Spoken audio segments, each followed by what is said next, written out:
पंजाब और खैबर पख्तूनख्वा में इंतखाबात। सुप्रीम कोर्ट फैसले के बाद इलेक्शन कमीशन ने तैयारियां शुरू कर दी। कुछ दिनों में इंतखाबी अमले की ट्रेनिंग का अमल शुरू किया जाएगा। सदर मुमलिकत गवर्नर खैबर पख्तूनख्वा तमाम स्टेक होल्डर से मुशावरत का अमल भी शुरू। इदारों के अदम ताउन पर इलेक्शन कमीशन अपने तमाम तर इख्तियारात इस्तेमाल करेगा।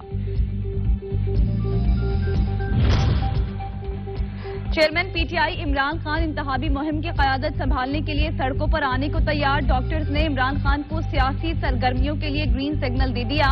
साबिक वज़ीर आज़म पंजाब और खैबर पख्तूनख्वा में इंतखाबी जलसों से खिताब करेंगे। इमरान खान कल इंतखाबी मुहिम के लिए अपने सियासी लाएअमल का ऐलान करेंगे। तहरीक इंसाफ के रहनुमा बाबर अवान ने दावा किया है कि इमरान खान पर कातिलाना हमले की तैयारी हो रही है। इमरान खान को इस्लामाबाद ही क्यों बुलाया जाता है?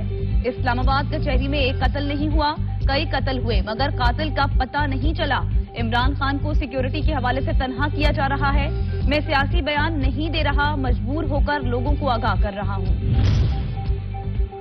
मुजरिमाना जहन के हामिल कातिल शख्स को वज़ीर दाखिला बना दिया गया। पीटीआई रहनुमा फरूख हबीब के राना सनाउल्लाह पर वार। बोले इमरान खान पर वज़ीराबाद हमले का मुल्जिम राना सनाउल्लाह है। हुकूमत के पास जाली ऑडियो वीडियो बनाने के अलावा कोई काम नहीं।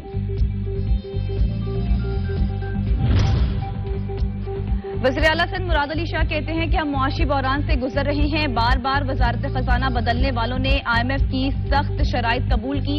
वो मुल्क को तबाह कर रहा था और तबाह कर रहा है। IMF की शराइत बहुत सख्त हैं। हम सब मिलकर ही मुल्क को मुश्किलात से निकाल सकते हैं। और डॉलर ने भी यू टर्न ले लिया। उड़ान के बाद इंटरबैंक में डॉलर की कीमत में बड़ी कमी। इंटरबैंक में कारोबार के दौरान डॉलर की कदर में 8 रुपये 34 पैसे कमी हुई है, जिससे डॉलर 276 रुपये 75 पैसे पर ट्रेड कर रहा है।